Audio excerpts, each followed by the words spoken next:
আমার কাছে মনে হয় যে সবথেকে বড় বিষয় হচ্ছে আন্ডারস্ট্যান্ডিং দুজনের, হাজব্যান্ড ওয়াইফ দুজনের আন্ডারস্ট্যান্ডিং, পারস্পরিক পারস্পরিক বিশ্বাস, নির্ভরশীলতা, মানিয়ে নেয়ার মানে ইচ্ছা।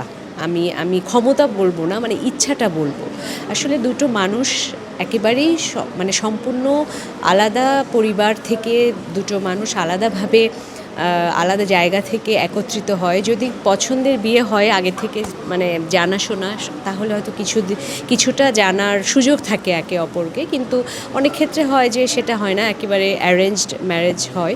তো সেই ক্ষেত্রে আমার মনে হয় যে দুটো মানুষ যদি যখন আসলে বিয়ে তো একটা অনেক বড় কমিটমেন্ট আমি বলবো, হ্যাঁ। তো এইটার যখন একজন পুরুষ এবং একজন নারী মানে বিয়ের বিষয়টার সাথে জড়িত হয়, তো তাদেরকে আমার মনে হয় যে এই জিনিসটা, গুরুত্বটা আগে সবার আগে অনুভব করা উচিত। এবং শুধু দুটো মানুষই না, এর সাথে আসলে দুটো পরিবারও জড়িত থাকে। তো এই বিষয়গুলো যে না, মানে আচ্ছা ঠিক আছে, না এই প্রবলেম, আচ্ছা ঠিক আছে বাদ দিই, যদি নেক্সট টাইমে তো এর থেকে বড় প্রবলেমও হতে পারে। কোনো মানুষই কিন্তু আসলে ভুলের ঊর্ধ্বে নয়।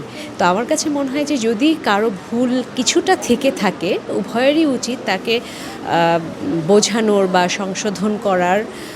আমি বলবো যে আন্ডারস্ট্যান্ডিংয়ের মাধ্যমে এই জিনিসগুলা মানে এগিয়ে নিয়ে যাওয়া। এবং এক্ষেত্রে আমি মনে করি পরিবার অনেক বড় একটা ভূমিকা রাখে, উভয়ের পরিবার। একজনের পরিবার খুব ভালো ভূমিকা রাখলো তাহলে হবে না, দুইটা পক্ষের মানে উভয় পক্ষের পরিবারই যদি তাদেরকে সাপোর্ট করে, তাহলে আমার মনে হয় যে তারা খুব সুন্দরভাবে সামনের দিকে এগিয়ে যেতে পারে।